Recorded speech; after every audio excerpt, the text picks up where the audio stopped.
Di Indonesia, pemahaman dasar untuk penggunaan yang aman. Obat merupakan salah satu komponen penting dalam dunia kesehatan yang digunakan untuk mencegah, mengobati, atau menyembuhkan penyakit. Namun, tidak semua obat dapat digunakan secara sembarangan. Oleh karena itu, penting bagi masyarakat untuk memahami penggolongan obat agar penggunaannya sesuai dan aman. Di Indonesia, obat-obatan diklasifikasikan ke dalam beberapa golongan berdasarkan tingkat keamanan, potensi efek samping, serta kebutuhan pengawasan dalam penggunaannya. Yang pertama ada obat bebas. Obat bebas adalah obat yang dibeli secara langsung tanpa resep dokter, karena dianggap relatif aman dan memiliki efek samping yang minim jika digunakan sesuai petunjuk. Obat jenis ini biasanya digunakan untuk mengobati keluhan ringan seperti demam, nyeri ringan, atau gangguan pencernaan. Ciri khas dari obat bebas adalah adanya logo lingkaran berwarna hijau dengan garis tepi berwarna hitam pada kemasannya. Contoh obat bebas yang umum digunakan adalah paracetamol, vitamin, dan antasida.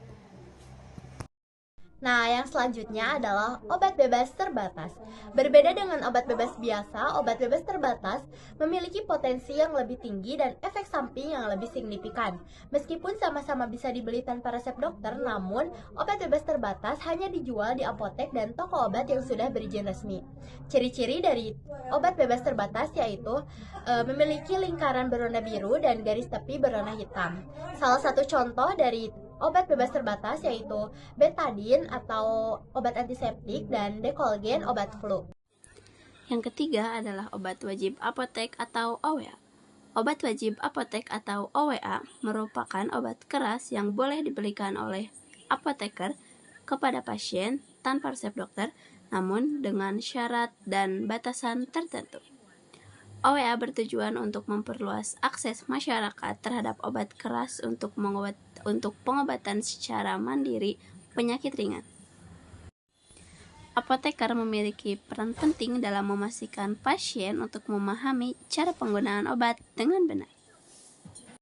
Contoh OWA adalah asam mefenamat atau obat nyeri, nystatin atau anti jamur, serta salep chloramphenicol dan gentamicin atau antibiotik topikal. Baik, di sini saya akan menjelaskan tentang obat keras. Obat keras merupakan obat yang hanya boleh diperoleh dengan resep dari dokter. Obat ini memiliki efek terapeutik yang kuat dan berpotensi menimbulkan efek samping yang serius jika digunakan secara tidak tepat. Simbol yang digunakan pada kemasan obat keras adalah lingkaran berwarna merah dengan tepi berwarna hitam dan huruf K besar kapital di tengahnya.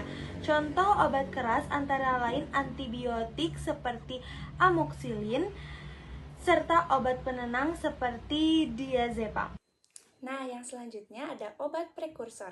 Prekursor adalah bahan kimia yang dapat digunakan dalam pembuatan narkotika atau psikotropika, meskipun secara legal dapat digunakan untuk keperluan lain. Oleh karena itu, pengawasan terhadap obat-obatan yang mengandung prekursor sangat ketat. Contoh zat aktif dalam kelompok ini meliputi efedrin, pseudoefedrin, ergometrin, dan kalium permanganat. Yang ketujuh yaitu obat psikotropika. Psikotropika adalah obat yang mempengaruhi kondisi mental dan perilaku dengan cara mengubah aktivitas sistem saraf pusat. Obat ini biasanya digunakan untuk menangani gangguan mental seperti kecemasan, depresi, gangguan tidur, atau skizofrenia. Karena bersifat adiktif, penggunaannya harus di bawah pengawasan dokter ya. Contoh psikotropika antara lain diazepam, metrazepam, estazolam, dan clobazam. Nomor 8 ada obat narkotika. Narkotika merupakan obat yang digunakan untuk mengurangi rasa nyeri sedang hingga berat dan memiliki risiko ketergantungannya yang tinggi. Berdasarkan potensi penyalahgunaannya, narkotika dibagi menjadi 3 golongan. Golongan apa aja sih?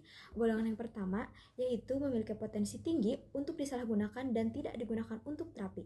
Contohnya heroin, ganja, dan kokain. Golongan kedua masih digunakan dalam terapi tertentu dengan resep dan pengawasan yang ketat, seperti morfin dan petidin. Lalu ada golongan ketiga, potensinya lebih rendah, tetapi tetap harus digunakan secara berhati-hati ya. Contohnya kodein dan etilmorfin.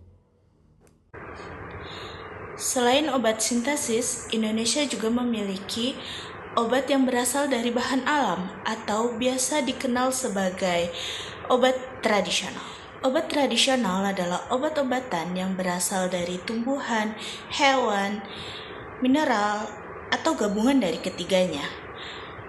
Obat tradisional terbagi menjadi 3 bagian, yaitu jamu, obat herbal terstandar, dan juga fitofarmaka. Yang pertama ada jamu.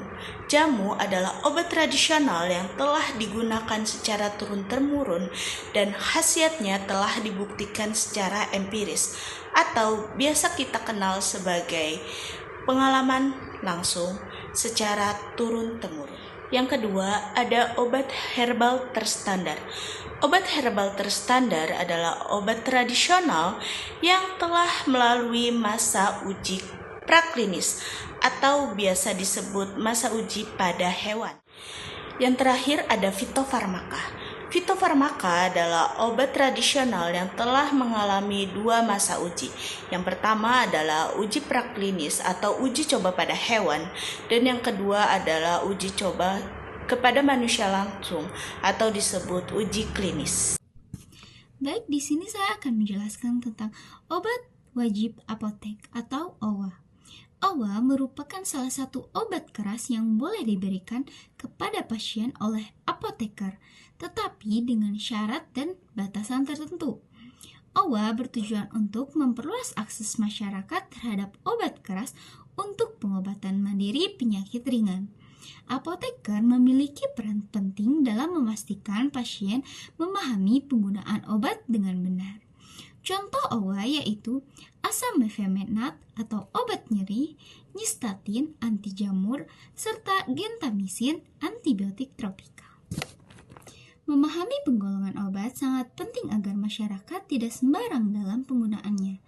Penggunaan obat yang tidak sesuai dengan klasifikasi dan aturan pemakaian dapat menyebabkan efek samping serius, resistensi obat, hingga ketergantungan.